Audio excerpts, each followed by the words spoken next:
The tale kicks off with Will Serford, a guy born without magic in a world where magic is everything. Being magicless meant he was treated worse than a doormat, often lonely, awkward, and struggling to fit in. Yet, he had a childhood friend he adored, but she moved on because Will couldn't pull off even a simple card trick, let alone real magic.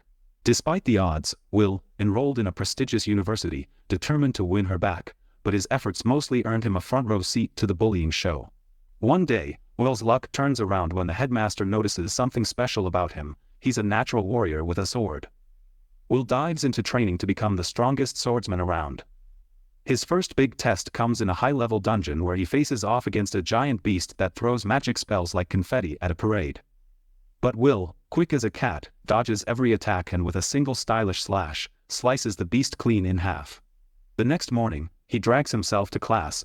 In class, Professor Edward is yammering on about alchemy and how to make sulfur for explosives. Will, however, is snoozing in the back, dreaming of slaying more monsters. Edward calls on him, but Will's snoring could probably be heard across campus until Edward shouts his name. Will jolts awake, more startled than a cat in a room full of rocking chairs. Edward, with a look of disgust sharper than a dragon's tooth, asks Will to demonstrate what they just learned.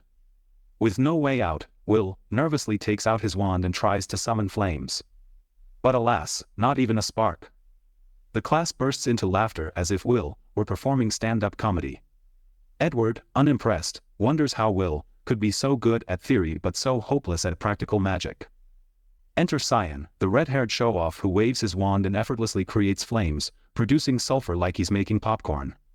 Will, still cringing from his earlier failure, cowers behind the desk. Edward warns the class that magic is the only thing that matters in this world. If you can't control magic, you might as well pack your bags and leave. After class, Cyan and his goons decide to rub salt in Will's wounds.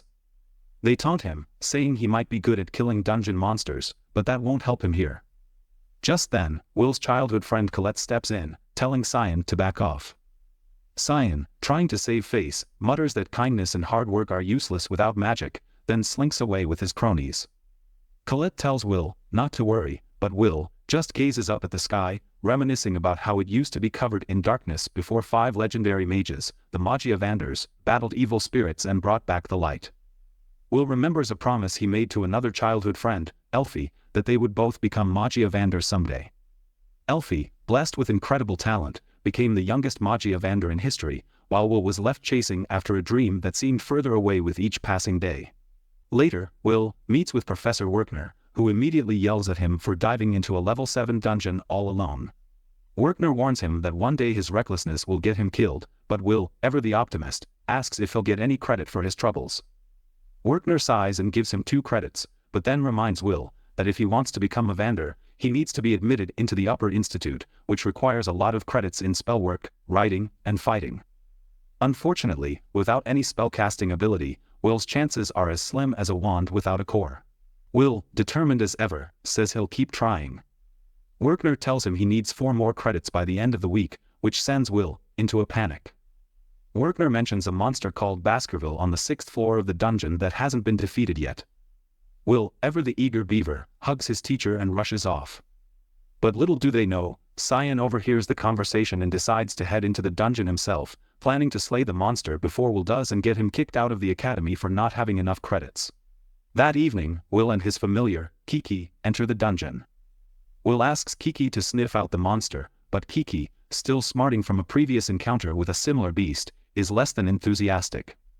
Meanwhile, Cyan and his cronies are also on the 6th floor, determined to beat Will to the punch. One of Cyan's underlings, sporting pink hair and a doubtful expression, wonders if it's smart for just 3 mages to take on this challenge.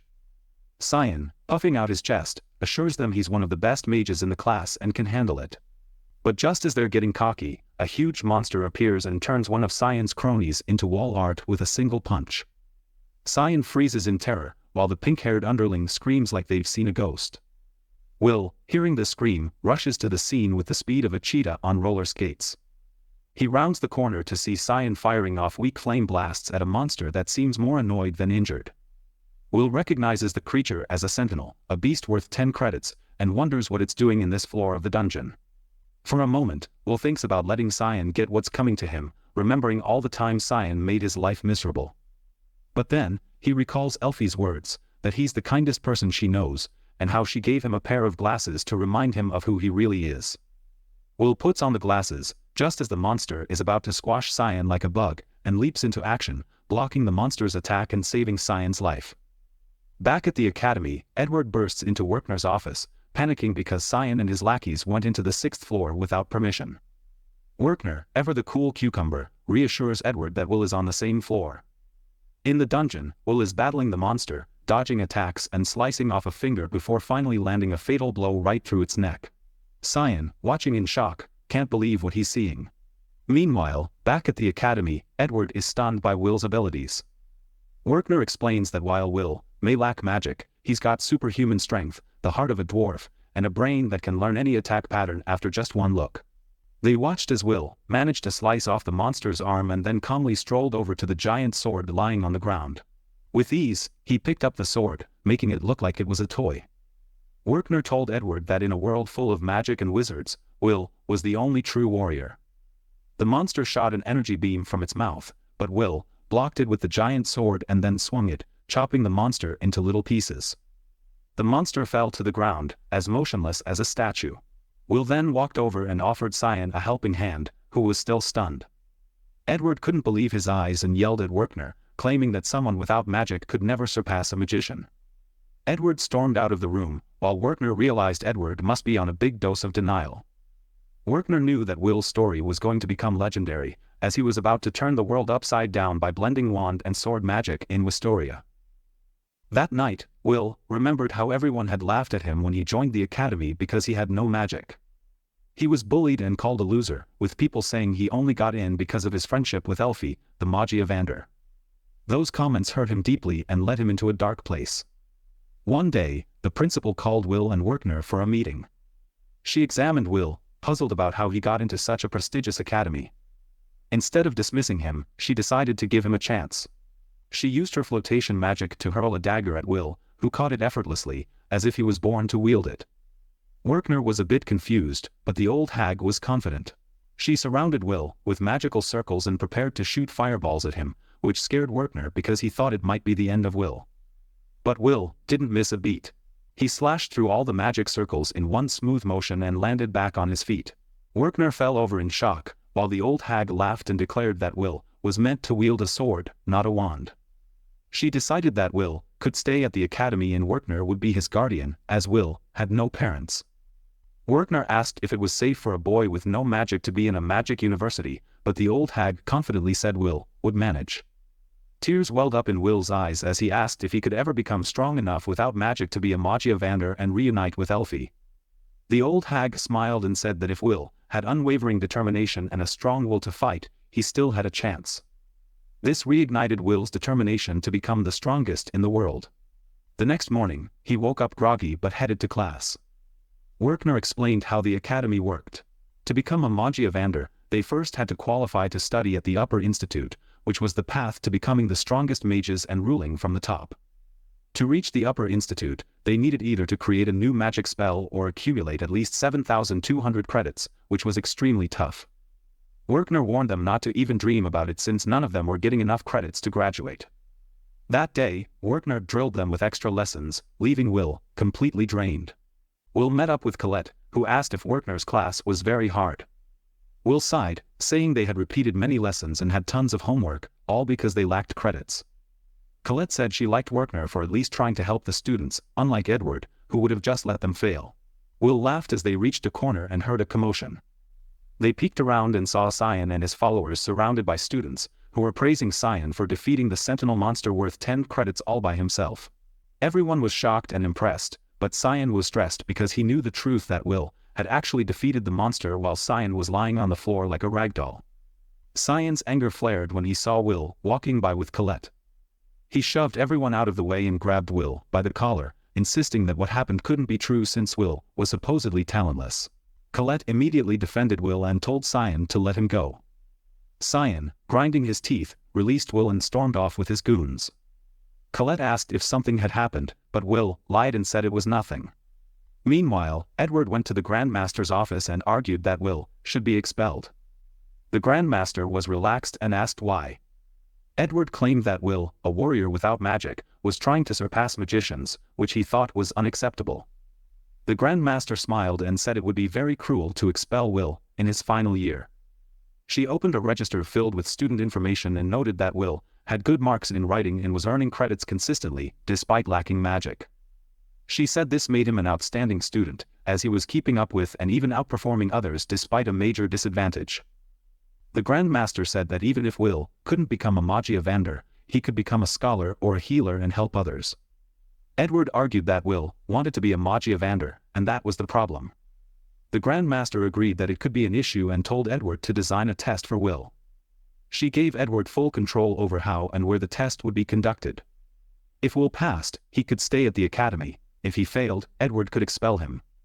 Edward, smirking, agreed and left with a smile.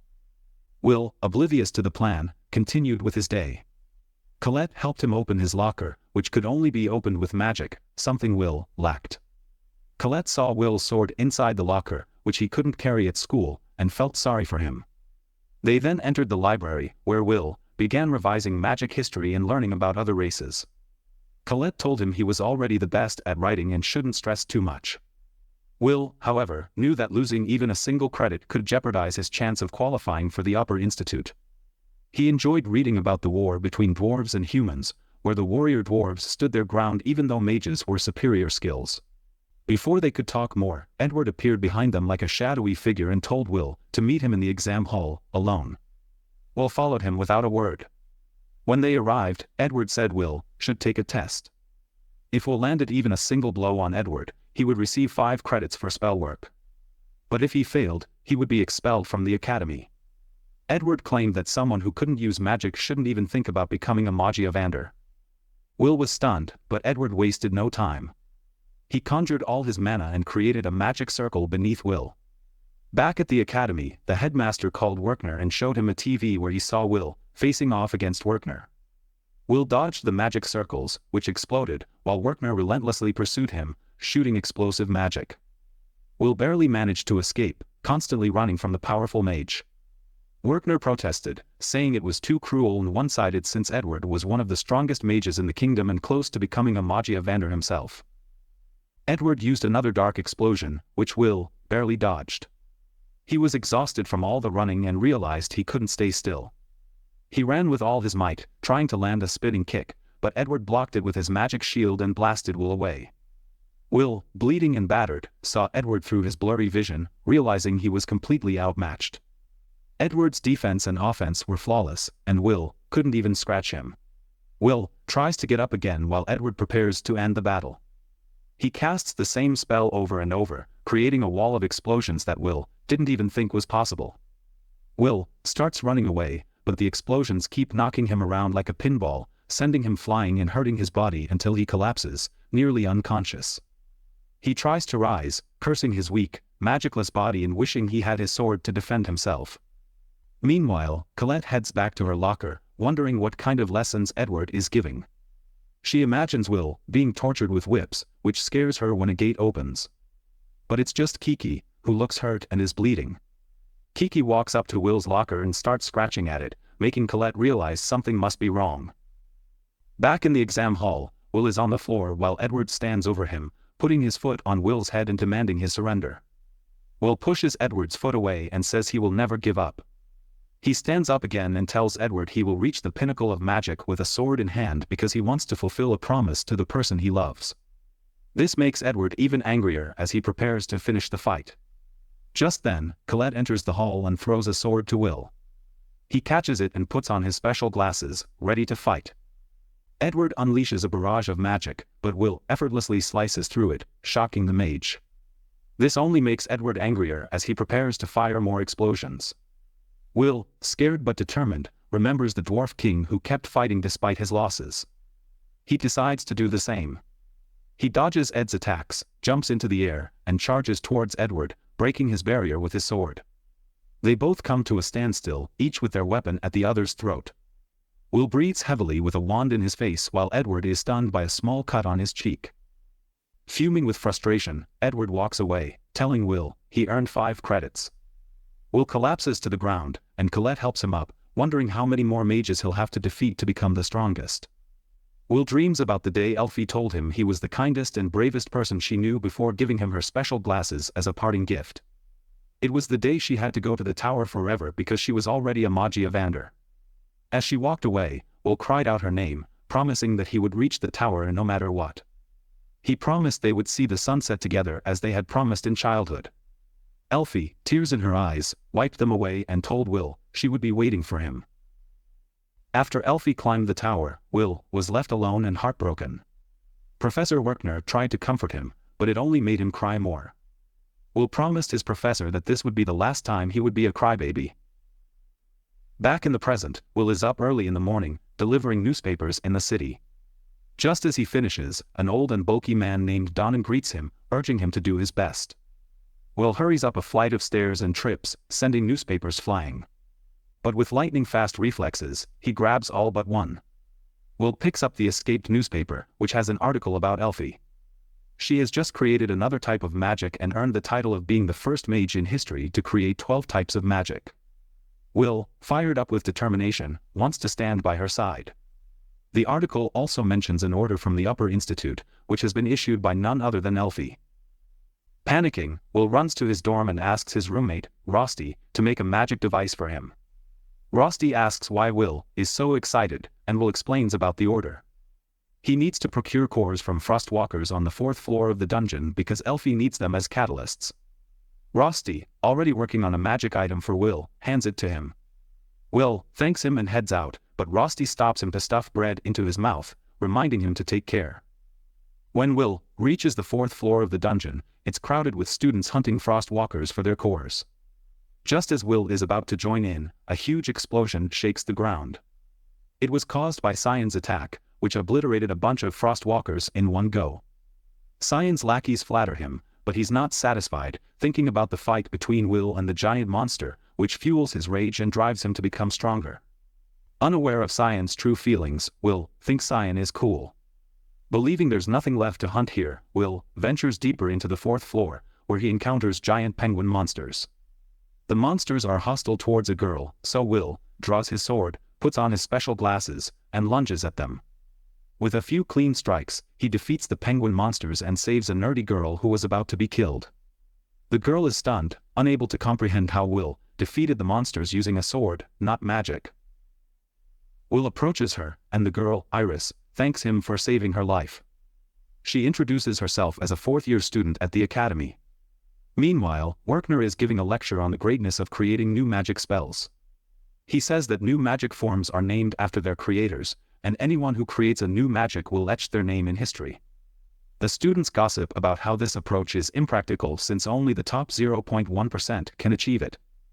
Just then, a student named Rose asks Werkner if Elfie, who has created 12 new magic forms, is really that impressive. Werkner replies that she is beyond belief, calling Elfie one of the greatest mages in history. Colette remarks that Will's childhood friend is truly special. Rose teases Colette, asking if she's jealous Elfie might steal her crush away. Colette freaks out, and Werkner scolds her. Back in the dungeon, Will and Iris are walking. Iris has heard about the talentless bookworm from the 6th year and asks if Will doesn't feel any disdain. Will, hurt, asks her why she would look down on him. Iris says she respects him for his special talents, even without magic. Flustered, Will changes the topic to the order issued by Elfie. Iris says she wants to help the Magi Evander who holds up the sky. Her words remind Will that no one has seen the true sky. The 5 Magi Evander's immense magic power cloaks their world, keeping it safe. The false sky is a great barrier protecting them from invaders. Will is jolted from his thoughts when Iris mentions that she has met Elfie before. She recounts how she was once surrounded by nefarious monsters in the dungeon, waiting for her end. Then, all the monsters were frozen, and Elfie appeared, glowing like a goddess. Since then, Iris has admired Elfie. As Iris continues her story, Kiki catches Will's attention and leads him to a curious patch on the ground. Iris asks what he's doing, and Will shows her a large ice fragment left by the Frostwalkers. He deduces that a powerful Frostwalker is nearby and heads towards a cave, while Iris wonders how he can be so sure when she couldn't find any trace using her search magic. Will tells Iris that magic is impressive but not everything, especially in the dungeon. He adds that, besides magic, he also has some knowledge and experience. Iris doesn't see the importance of these things, but Will is on high alert because he knows what's coming next. A giant frost walker, hiding on the ceiling, is about to pounce on the unsuspecting Iris. But Will anticipates this and quickly moves her to safety. As the monster crashes to the ground, Will jumps out of the way just in time. Iris recognizes the giant ice monster with dozens of eyes as a Frost Rex, the highest evolved form of a frost walker. The Frost Rex roars loudly, and Iris remembers that it's worth 6 credits, making it a dangerous opponent. Meanwhile, the monster charges up an ice beam and fires it, but Will leaps out of the way just before it's covered with sharp ice spikes. He leaves Iris in a safe spot and heads towards the monster, but Iris stops him, saying that physical attacks won't work on a Frost Rex. Its power is so strong it can freeze even the toughest dwarves with just one touch. Will puts on the magic tool made by Rosti and tells Iris not to worry because he's beaten this monster many times before. He charges at the Frost Rex, dodging its ice beam by jumping up. He lands behind the Frost Rex and slides underneath it. The monster, unable to find Will, starts firing its ice beam randomly, forcing Iris and Kiki to run for cover. Will then circles the distracted monster and throws the magic tool over it, where it hooks onto the monster's side. Will slides under the monster again, tightening a strong rope around it. The rope digs into the monster's skin, completely restraining it. The furious monster continues to attack recklessly. As Will sets up for his final attack, he stands in front of the Frost Rex. The monster uses its cold breath, beginning to freeze Will's skin, but Will knows his plan is almost complete. The Frost Rex is weak to fire and explosions, exactly what he's about to use. Will creates friction on the magic tool, sending a swift flame down the rope to the bomb attached to it. The magic tool explodes, shattering the giant monster into bits.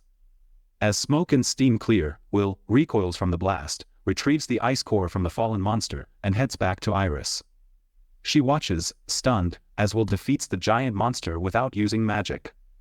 Her expression changes as she realizes Will is more powerful than she thought.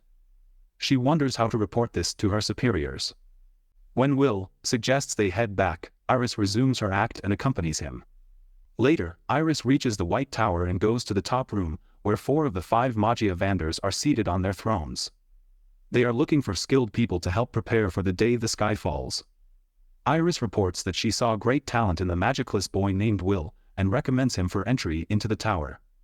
2 of the Magia Vanders strongly oppose this, but the white-haired one, Zoe, is interested. Elfie simply smiles to herself. Zoe is willing to let anyone skilled stand by his side, even a dwarf. However, the elf girl, Elle, is unhappy because elves believe dwarves are barbarians. Carrot, the redhead, stops them from fighting, saying they don't have to make a decision now. They can wait to see Will's performance in the upcoming Grand Festival. Everyone agrees and leaves, leaving only Elfie in the room. Iris was sent by Elfie herself and takes out the giant ice core Will sent her. She repeats her promise to wait forever for Will. The day of the grand examination finally arrives at the Magic Academy. Students gather in the hall, ready to fight for their points. Each student needs at least 7 out of 200 credit points to graduate, and the maximum credits are 12,000. Only those who reach this high score are allowed to train to become Magia Vanders, the highest-ranked mages in the world. The exam is supervised by a professor who has summoned giant metallic golems for the students to destroy. He watches as the students try to create the strongest magic spells to earn the most points. Cyan is among the first to attack the golems, using a powerful fire spell that spews solar flames, melting and disintegrating the golems with ease. Next up is Colette, who creates enormous boulders in the air. She uses a teleportation spell to drop them through magical portals onto the golems below, demolishing them. The supervisor announces that both she and Cyan have passed the minimum requirement and can now graduate. Will steps into the arena next, and students watch eagerly to see what he can do without magic. He holds a wand in one hand, which is useless to him since he can't cast spells. He runs toward the golem, preparing to throw a punch. The students mock him, taunting him for his plan.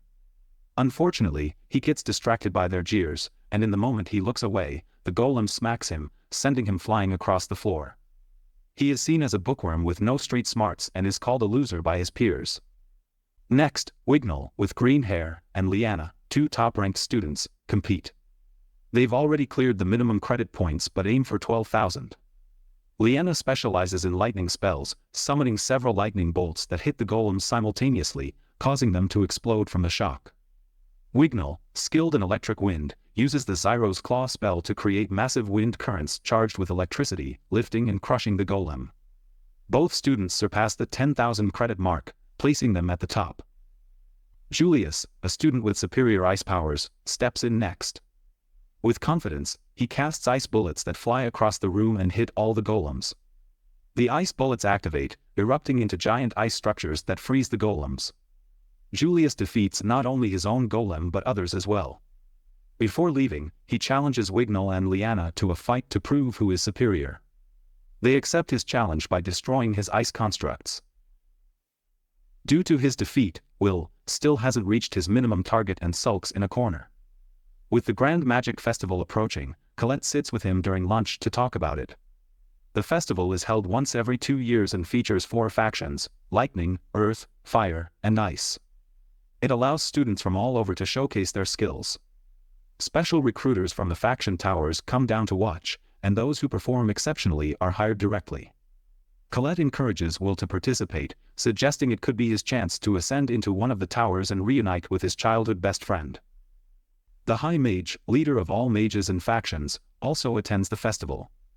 Will should try to impress him for a direct entry into the Mage Towers. However, Will is still embarrassed from his previous performances, where he was ridiculed. To encourage him, Colette leads him to a seemingly normal door that hides a secret chamber. She picks up Kiki and commands it to break the magical lock on the barrier. Behind the door, they discover a spiral staircase leading down to a basement where students are gambling and placing big bets on who will win the competitions. Posters of top-performing students line the walls. They watch in shock as they see the secret activities happening there. Cian stands nearby, worried about his own performance since hardly anyone is betting on him. When he spots Will, he becomes furious. But Colette quickly steps in, stopping him and making him back off. His lackeys, eager to please, give him fake praise about his superiority, which only angers him more. He lashes out at them, and when the students downstairs notice, Cian runs out in a huff. After classes, Will heads to Gina's tavern for work. The place is mostly filled with miners and dwarves drowning their sorrows in drinks and food. His roommate, Rosti, has volunteered to help him, so he can get back to practice soon. The dwarves have accepted Will like family, and he respects them a lot, which is why he chose to work here. As the crowd in the tavern thins out, Will and Rosti are in the kitchen, cleaning up dishes. Will bends down to pick up a spoon that fell, just as Julius walks in. Julius looks around with disdain, calling the place disgusting. When he sees Will, he mocks both him and his job. One of the dwarves hears this and clenches his fist in anger while glaring at the ice elf. Julius notices and starts hurling insults, making derogatory comments about the entire dwarf community. He calls them low-life losers. The dwarves, who had migrated here after their home planet was destroyed by celestial beings, have faced mistreatment. Though allowed to live on this new planet with the elves, they are looked down upon. Dwarves are treated like second-class citizens, and any attempt to fight back results in severe punishment. Julius takes advantage of this, continuing to insult them as he sits down to order food and drinks. The atmosphere in the tavern becomes hostile. Will slowly takes off his apron and heads toward Julius's table. He's had enough of their mocking and decides to stand up for his friends. Julius isn't intimidated at all and lifts his leg to kick the plate of food at Will. Will isn't deterred. If anything, it fuels his rage even more. He thinks about the food, prepared with the hard work and wisdom of the dwarves who struggle daily for survival. Despite being labeled as barbarians, the dwarves are far better than elves like Julius, who only care about themselves. Julius's lackeys see the anger on Will's face and get up, ready to fight. They underestimate him since he has no magical abilities, but Will quickly grabs them and slams them to the ground, knocking them out cold. Julius, amused but irritated, casts an ice spell throughout the tavern. Will manages to break down the icicles and fight back for a while. He dodges attacks and narrowly escapes the ice, but soon he's surrounded on all sides, backed into a wall. Rosti and the dwarves are trapped behind ice pillars and can't help. They try to climb over but fail. Julius casts another spell that forms 2 big ice structures, pinning Will's arms against the wall. Julius, intent on ending Will's life, casts an ice rose on his chest to freeze his heart. But seeing the determination in Will's eyes, he decides to make it a public challenge. He announces that Will should compete against him in the upcoming Grand Magic Festival. Will gathers his strength and breaks out of the ice bonds, his rage burning hotter than ever. He accepts the challenge. The day of the Grand Magic Festival arrives, and the headmaster signals the start with spectacular fireworks. Magic Tower scouts are present in the audience, looking to recruit talented students. The first event is a dragon race through the sky, where competitors pass hoops to score points. Leanna wins the race easily, setting a new record. The principal watches with Iris, the secret agent. As the sky race ends, Iris leaves to resume her act as a naive student and cheer on Will. Meanwhile, Cyan is gearing up for the next competition. Earlier, Colette had asked him to join their team, and he's been on cloud 9, thinking Colette has finally chosen him over Will. But when he enters the locker room, he's shocked to see Colette next to Will. He throws a tantrum, demanding to know why the magicless loser is there. Colette explains that a team needs 21,000 credits to participate in the next event, and Cyan's credits are essential to reach that number. Cyan is unhappy and questions why he should be dragged along with someone like Will. Julius, passing by, gives Will a nasty smirk. Cyan can tell that Will's attention is on Julius, which infuriates him further. He thinks Will is trying to humiliate him by ignoring him and being a rival to a top talent like Julius. Soon, the main event, the Crown Attack, begins. The arena is transformed into a replica of the lost elven world with various terrains, volcanoes, marshlands, grasslands, and forests. Teams start from the edge of the transformed area and race to the center to claim the crown. They'll face dangerous terrains, traps set by professors, and be allowed to fight and obstruct other teams, making the event ruthless. The host hypes up the different teams, especially those led by Julius and Wignall, who are top contenders. He then points to Will, Colette, and Cyan's team, the least popular team, and everyone mocks Will for trying to participate in the main event. As the teams head to their starting points, Professor Werkner is astonished to see Will joining as well. The professor questions why Will is participating in such a dangerous event. Will apologizes, saying that even if he becomes a laughingstock, he wants to win at all costs. As the event starts, all contestants rush toward the central arena, immediately encountering their first obstacle, a golem army. Will charges at the golems head first, and the audience laughs, certain he'll fail. He asks Colette to support him with her earth magic. She casts a spell to give him a metal gauntlet. With the increased power, Will punches a golem so hard that it flies and crashes into a drone camera, causing the arena screens to explode. The crowd can't believe their eyes as Will keeps clobbering golems. Colette tells Cyan that as long as Will uses the magic gauntlet, they're not breaking any rules.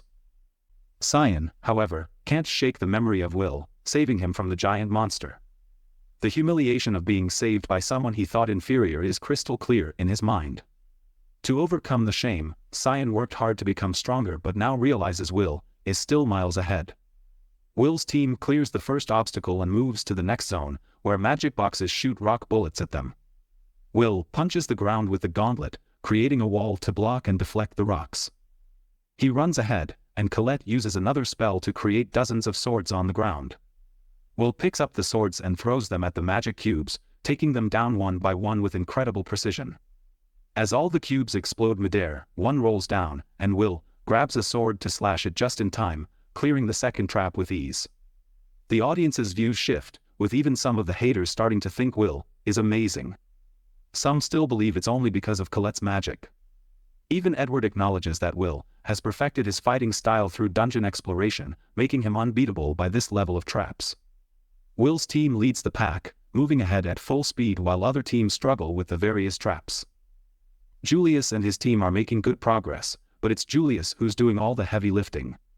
He freezes monsters and traps, then tells his teammates to focus on finding the other teams.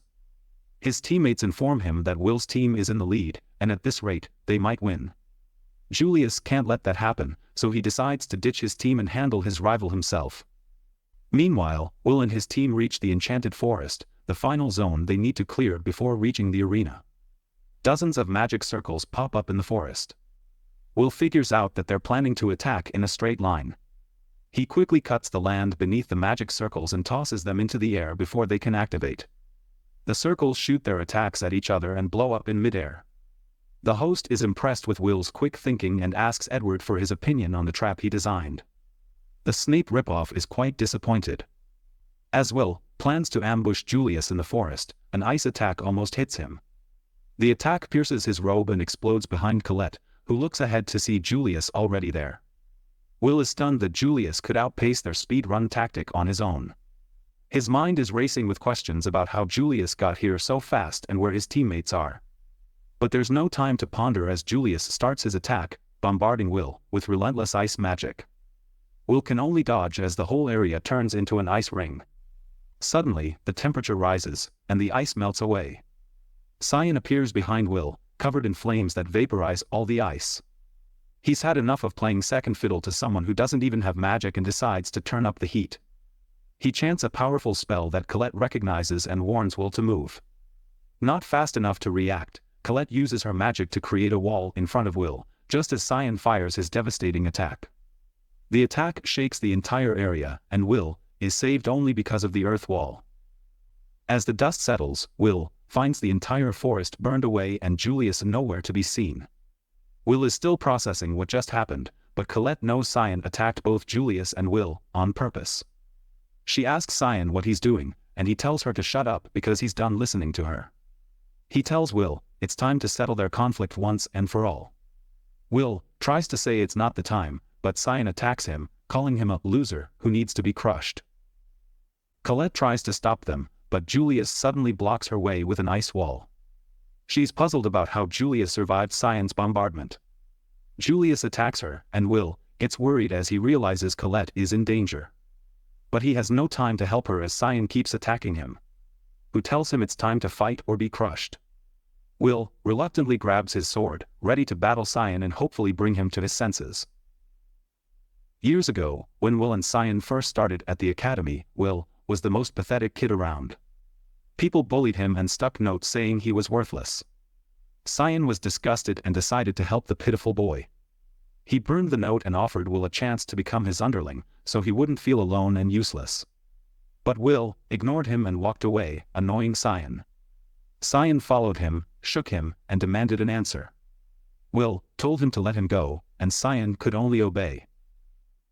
After hurting Cyan's ego, Cyan began to hate Will. He now attacks Will with magic spells that burn the forest. Will hides behind trees, but Cyan's attacks force him out into the open.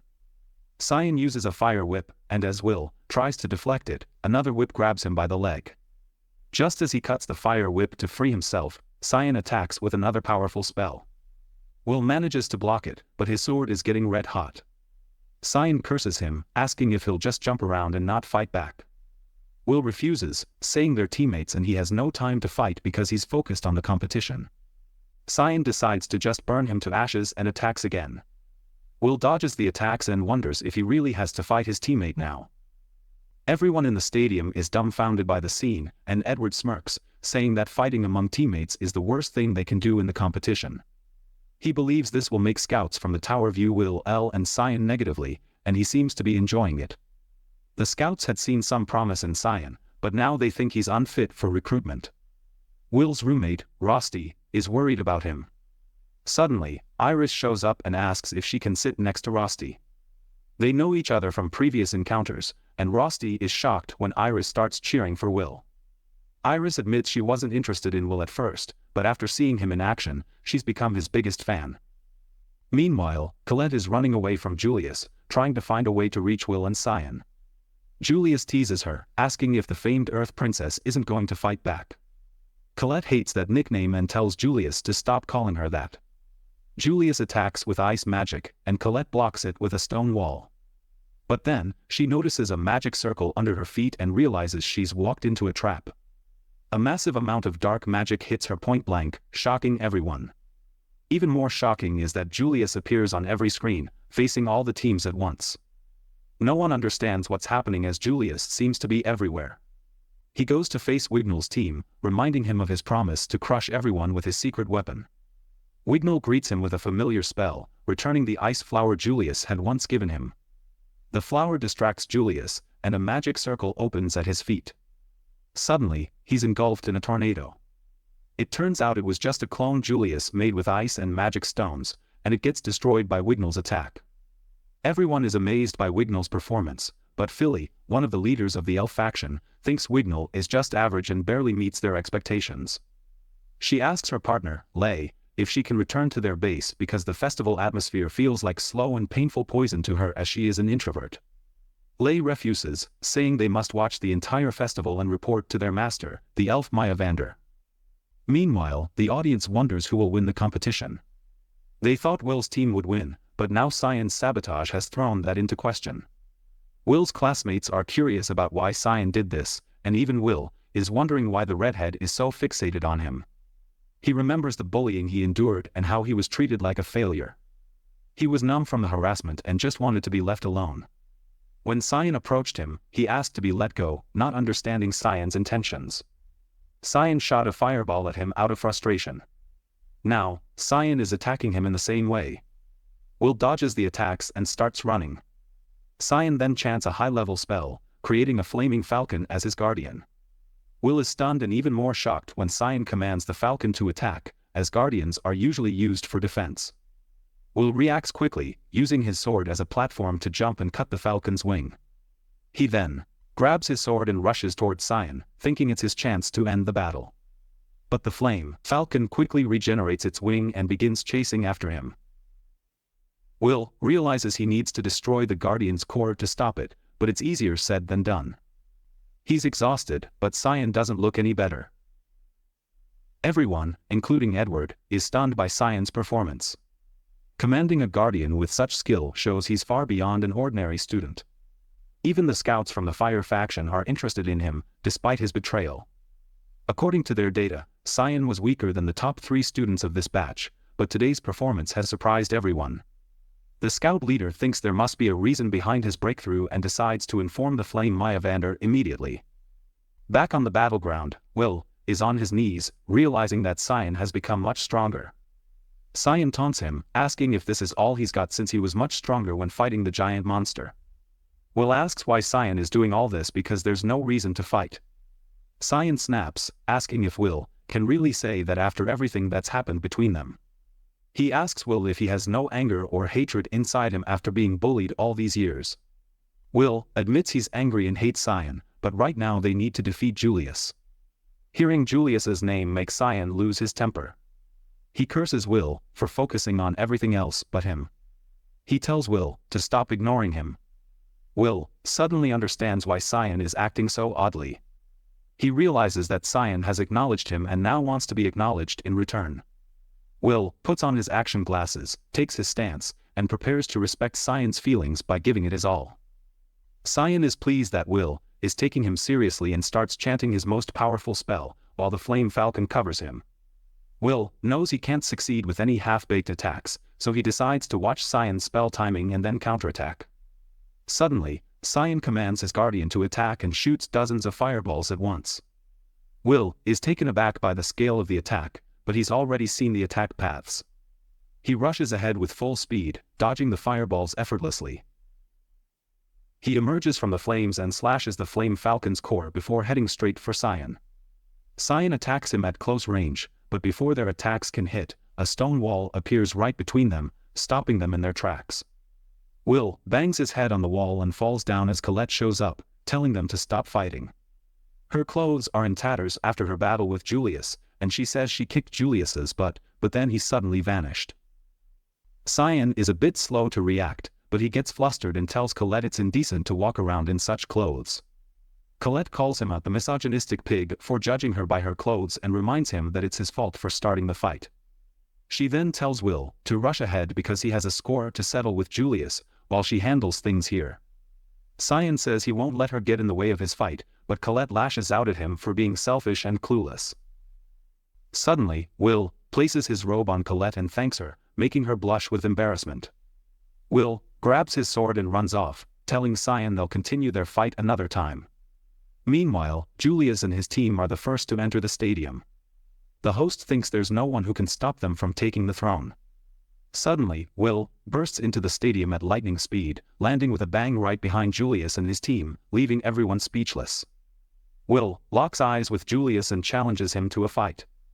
Julius was just waiting for this moment. Meanwhile in the White Tower, Will's childhood friend Elfie is sitting by the balcony. Her assistant Sari comes over with a report. As she calls out to Elfie, she realizes Elfie is fast asleep.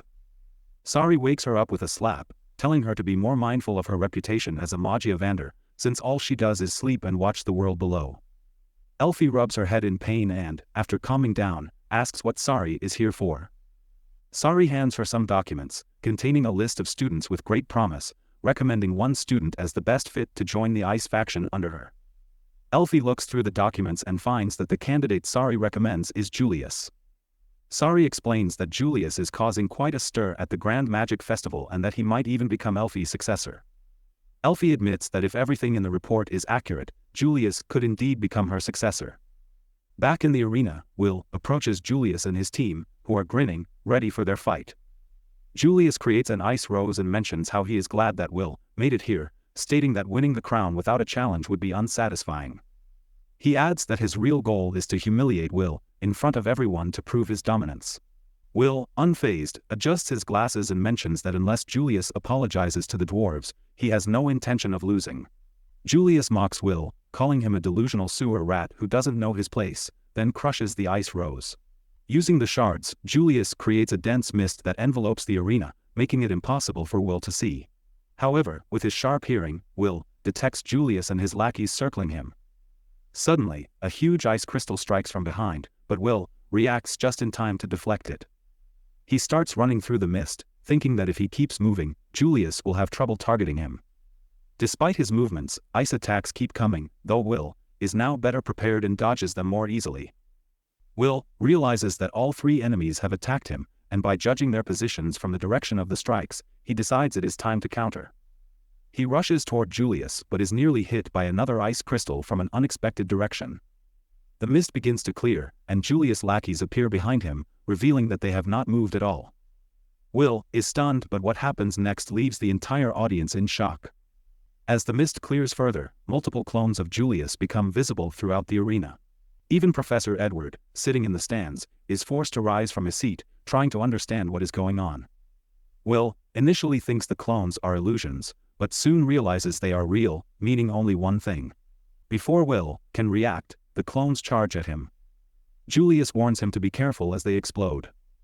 As they close in, Julius makes the clones explode, and Will, unable to move fast enough, is trapped in ice.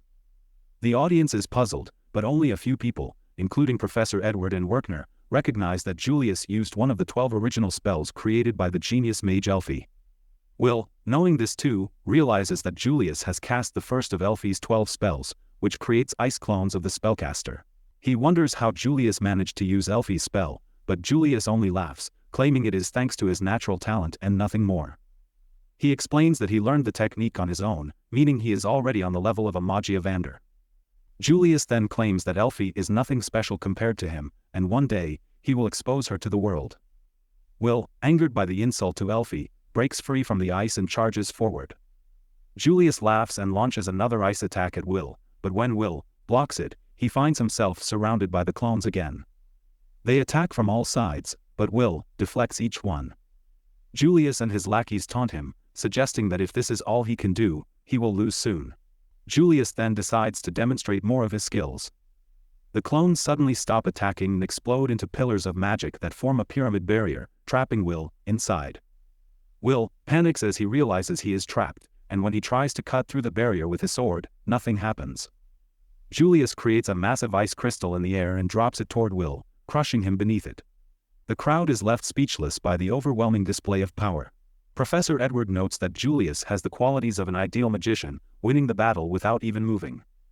Julius summons more clones as a precaution and walks toward the edge of the arena, calling out to the scouts to assess his performance, while proclaiming himself as Elfie's successor. The crowd cheers, impressed by his abilities, though Will's friends are certain Julius will soon regret his arrogance, as the fight is far from over. Suddenly, the ice crystal trapping Will is sliced in half. As Julius turns, the shattered crystal falls away, revealing Will unharmed. Julius is shocked and wonders how Will survived the attack, but Will calmly thanks him, noting that the ice helped cool his head, which tends to overheat when Elfie is involved. Julius, frustrated, launches an all-out attack, with his entire team bombarding Will with ice magic. They believe they have hit their mark, but Will has already evaded their attacks and positioned himself behind them. With a single strike, he knocks out the two lackeys, and suddenly, the clones crumble. Confused, the audience watches as Will explains that Julius has not yet mastered the ice clone magic. Julius had been controlling the clones with the help of his teammates, and without them, he cannot manage the spell properly. Will then tells Julius he should never compare himself to Elfie, as he is not even fit to be the gum on her shoe. Julius is furious, screaming Will's name as he prepares another attack. He creates a rose vine made of ice, launching it at Will, who easily slices through it. However, this was a double-layered attack, and Julius detonates the ice roses from a distance, surrounding Will in mist. As the mist clears, Julius' clones circle Will once again. He claims he will now show the true difference in their abilities, attacking with multiple ice shards. Will dodges the barrage and moves closer to the crown. With more distance between him and the clones, their attacks slow, making it easier for him to dodge and deflect them. Julius continues attacking, but he knows Will was right. He has not yet mastered the ice clone spell, as he can only control 4 clones, and even then, their movements are limited. Still, Julius believes Will not be able to distinguish between him and the clones. Suddenly, Will lunges at Julius, who panics and quickly forms a rough ice wall between them. Will cuts through the wall with ease and kicks an ice block into Julius, striking him in the gut and leaving him breathless. Julius asks how Will knew he was the real one. Will explains that the ice clones have a much lower temperature, and if they are not controlled well, ice crystals form at their feet. Julius looks at his clones and realizes Will is right. Losing his composure, the clones shatter. Julius gets to his feet, demanding to know how an incompetent loser like Will could understand such a complex spell better than him. Will explains that he and Elfie are childhood friends, having grown up together in the same orphanage, and that is why he knows her magic so well. He looks toward the tower, sure that Elfie is smiling down at him, then refocuses on Julius. Will declares that he knows all the strengths and weaknesses of Elfie's spells, but Julius refuses to believe it. He sends an ice crystal flying toward Will, but Will cuts it down effortlessly, causing Julius to lose hope and drop to his knees. Will acknowledges Julius' talent, noting that no one else has successfully copied Elfie's spells yet. However, he warns Julius not to get overconfident, reminding him that Elfie was only 2 years old when she created the ice clone magic. A stunned silence falls over the arena as Julius struggles to comprehend that the spell, which felt like his greatest achievement, was invented by a 2-year-old Elfie. This realization breaks him, and he begins laughing like a madman, accusing Will of treating him like a fool. Julius unleashes his full power, sending a wave of magic across the arena, creating 8 new clones. He asks Will if he thought 4 clones were his limit, proclaiming that control no longer matters, as he will overwhelm Will with sheer numbers. He summons dozens of ice crystals into the sky, appearing deranged, while Will apologizes in advance, recalling how he used to be overwhelmed by 10 Elfies during their childhood. Julius grinds his teeth in frustration until they bleed, and in his blind rage, he launches the ice crystals toward Will. Will easily dodges the attack, then rushes toward the clones, stabbing one through the head. Julius, terrified for his life, begins to flee while commanding his clones to stop Will. Unbothered by this, Will rushes forward, dodging attacks and taking down the clones with a single slash of his sword. He keeps advancing, deflecting every attack and destroying the clones one by one. Then, Julius bombards him with ice attacks, but Will blocks them all with great speed. After dodging the next wave of attacks by running away, he kicks another clone, shattering it, and then blocks more attacks before taking down another clone. He finishes off the last one by throwing his sword. Now, only the real Julius remains, completely terrified as Will sprints toward him. Will activates his magic gauntlet to finish him off. Julius tries to cast a spell, but it is too late. Will punches him in the face with full force, sending him crashing into a wall. Julius is knocked out cold, leaving everyone in shock that Will managed to defeat him. The entire stadium erupts in applause and cheers for Will, but he is exhausted. At that moment, Colette and Cyan arrive. Colette runs to congratulate Will. However, when Will turns to the crown, he is stunned to see Wignall standing there. The green-haired elf calmly points out that Will must have gotten so caught up in his fight that he forgot the main objective of the game was to obtain the crown. Wignall takes the crown, places it on his head, and wins the tournament because he knew the rules better.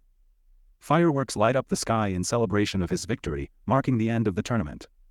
Up in the tower, Sari is taking notes on the tournament's conclusion. Meanwhile, Elfie is shivering in her seat. When Elfie asks if there is any magic to turn back time or erase memories, Sari says there isn't, and even if there were, she wouldn't let her use it. Sari then notices Elfie is in tears. Elfie, upset, explains that Will had mentioned earlier how he was tormented by 10 Elfies in the past. Back in the arena, Will finally sits down to rest as Colette reaches him. Cyan is amazed that Will even defeated Julius, and he swears to be the one to defeat Will next time. Will apologizes to Colette that Wignall took the crown, but she doesn't mind, and neither does he, because he managed to achieve his goal of beating Julius. That night, Will and his friends head to the tavern where Will works. The dwarves are throwing a party to celebrate his victory. Donnan, the leader of the dwarves, makes a toast and the party kicks off. Colette gets surrounded by nosy aunties who keep asking her when she plans to marry Will. Meanwhile, Professor Werkner goes around thanking the dwarves for taking care of Will. By morning, only a handful of people are still awake. Donnan, after downing a drink, asks Will if the White Tower scouted him. Colette responds that they didn't, noting that their team had a fight, and they didn't even win the tournament. She blames Cyan for the failure. At that moment, Rosti arrives, asking if they didn't invite Cyan to the party. Will explains that he tried to invite Cyan, but Cyan angrily rejected the offer. Donnan reassures Will, saying that in the end, Will won, and they even got an apology from Julius. However, that's not all. At that moment, Julius and his lackeys are in the tavern's kitchen, washing dishes while screaming and cursing their fate. The tavern owner orders Julius to stop whining and keep his arms moving.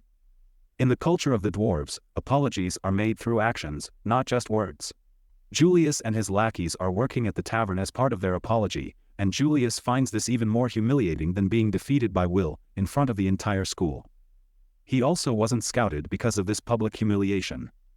With all this chaos around, Professor Werkner starts worrying about the future. Colette believes that after showing everyone his abilities, people will treat Will better. However, the professor doubts it and warns that the outcome might be different than expected. The next day, as Will and Colette walk through the hall, two students approach Will, asking if he can join their dungeon raiding team. Will is dumbfounded and just stares at them, causing the boys to get embarrassed. They acknowledge his talent and tell him he should join them. Despite their words, their tone makes it seem like they are ordering Will around. Soon, more groups gather, asking Will to join their teams. They surround him from all sides, and poor Will can't process his sudden fame. Colette realizes that this is what Professor Werkner had warned them about. Unable to watch Will being overwhelmed, she rushes in, telling the students to get away. She calls them hypocrites, pointing out that they used to mock Will, but now they want him to join their teams.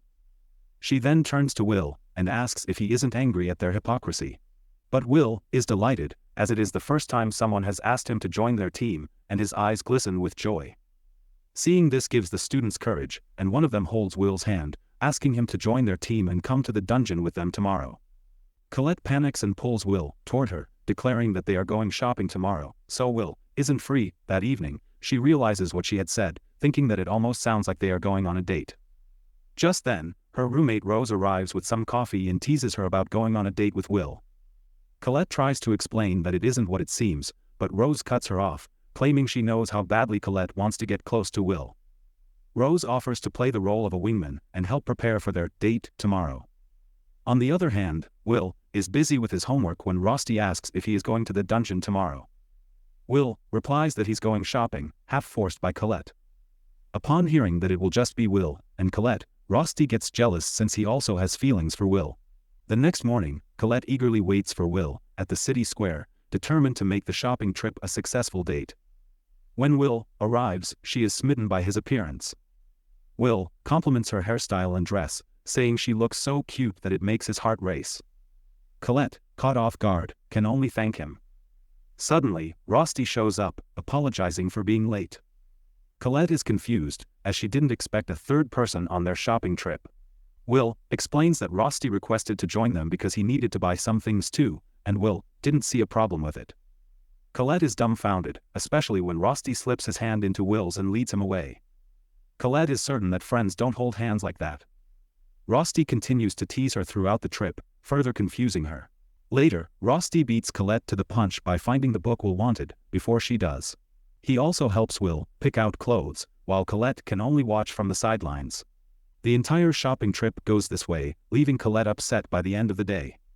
Will asks her what's wrong, and she yells, asking what the deal is with Rosti.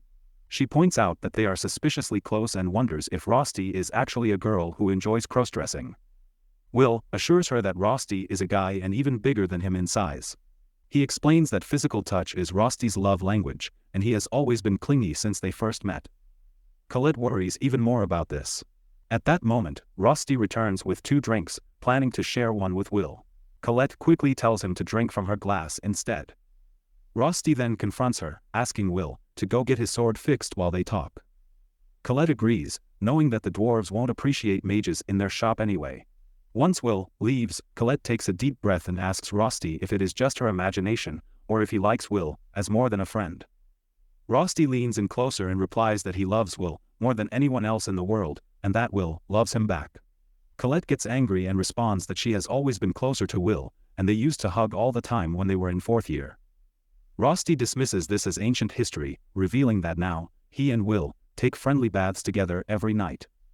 Colette starts worrying that maybe Will swings the other way.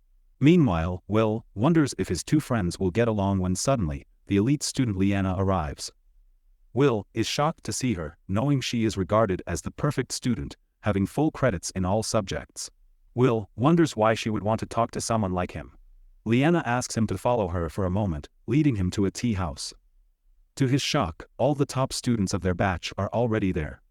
Liana explains that a dungeon raid is coming up soon, which will offer a lot of credits.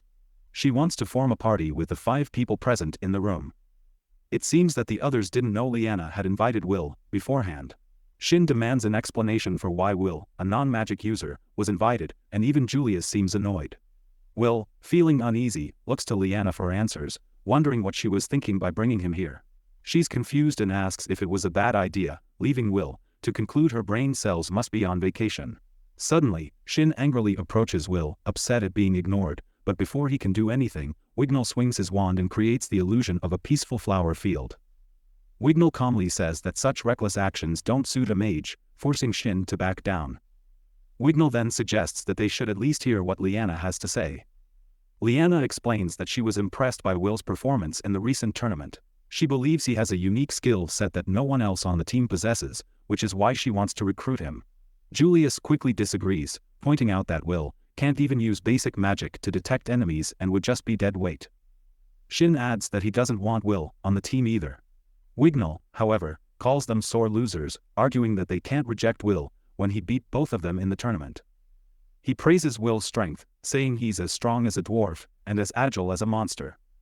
Though Will's sword skills are unrefined, they were enough to defeat 2 of the best mages in their batch. Julius counters, pointing out that by Wignall's logic, even he is below Liana, who has more credits. Wignall shamelessly agrees and says he respects Liana's decision, even if he doesn't personally like Will. Liana then declares that she plans to use everyone to gain fame and ascend the White Tower. Will asks if she wasn't scouted, and she reveals that the Lightning faction reached out to her, but she declined because she wasn't satisfied.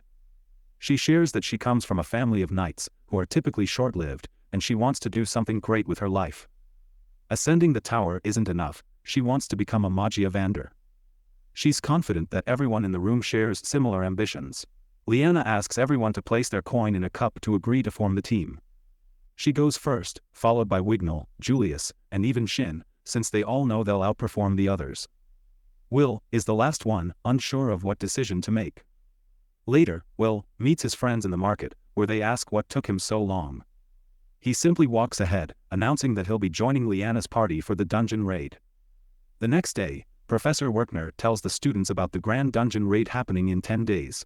All students must participate, and the dungeon will be open up to the 10th floor, where they'll face monsters worth 5 or more credits. It's their best chance to earn over 1,000 credits at once, with extra rewards for defeating floor bosses. In the following lecture, Professor Edward warns them that the raid is dangerous. Some students lose their lives each year.